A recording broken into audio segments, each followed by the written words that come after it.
Okay, so who should start for the Jets against the Bears this Sunday? Who you got? 4 quarterbacks on the roster. You going Zach Wilson? You going Mike White? You going Joe Flacco? Or you going Strevgod, Chris Strevler? Hey, he's on the team. You never know.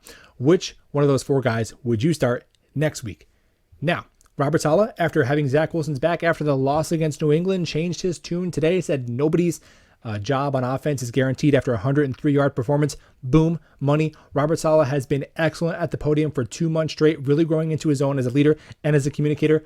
I love it. You have to send the message, whether you start Zach Wilson or not, you have to send the message that is unacceptable, and nobody else would have been able to play that way and respond in kind to the media afterwards and be guaranteed their starting job.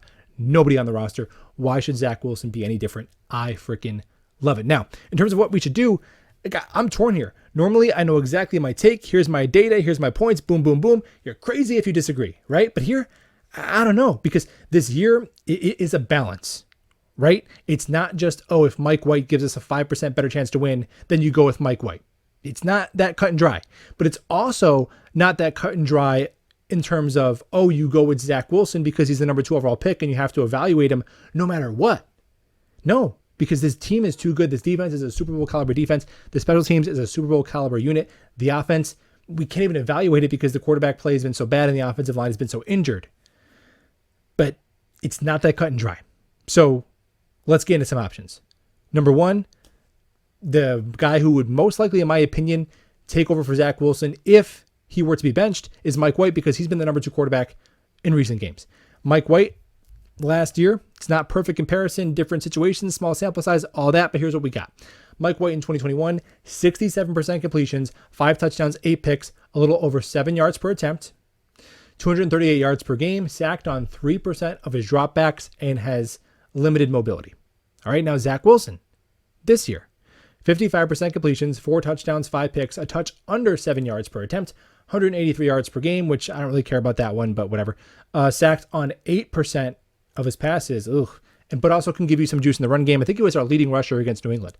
So this, just looking at this, like, I know numbers don't tell the whole story, but when you think about Mike White, the number one thing I think about is he gets the ball out on time, goes through his reads and gets the ball out on time. Now, he's way too turnover prone for a game manager style quarterback. I don't think Mike White is the future franchise quarterback of the Jets. Hot take, right? But he can do some things that Zach Wilson is really struggling with right now. Like, Mike White can hit, he can see and hit wide open receivers. He can. He doesn't have the arm strength to fit it in tight windows or push the ball downfields. He's limited as a rusher. But the 2 things that stick out to me in terms of Mike White as an advantage over Zach Wilson, just with the information we have now, like 13% higher completion percentage. And Mike White didn't play with a good team last year. 13% higher. And Mike White's taking sacks at like 2.5 less times than Zach Wilson. Zach Wilson taking 2.5 times the sacks of Mike White. That is huge. Sacks are drive killers. You know, you're 2nd and 7, you get sacked. It's 3rd and 16. You're doing a running back draw and you're punting. The drive is over. You can't survive getting sacked that much and completing that few of your passes. And like, Zach Wilson has the big arm talent, but we're not even getting the big plays right now. But I do think Zach Wilson gives you much more mobility and still gives you the mustard on the arm to fit it in tight windows. And of course, he is the number 2 overall pick. So if it's like a tie, you would think it would have to go to Zach. So we'll see. Now, Joe Flacco, first 3 games this year he started. It wasn't all pretty. 1 and 2 as a starter, 59% completions, 5.8 yards per attempt, which is absolutely horrible. 5 touchdowns to 3 picks, which is respectable. 300 yards per game, you know.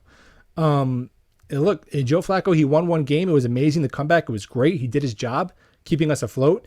But there's some horrendous film from Joe Flacco earlier in this year. There is. That Baltimore game, we scored 3 points the first 58 minutes of that game with a healthier offense. Yeah, not all that was great. Now with Joe, I think you probably get the best ball security. I think you're going to get the best decision making. Like, I would feel most comfortable, you know, it's a 3rd and 5, big game, waiting moments. Joe Flacco is going to make the right decision. I feel most confident there. But man, it is tough in 2022 to have a statue at quarterback.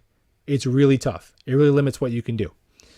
And then there's the funnest one, Strevgod, Chris Strevler.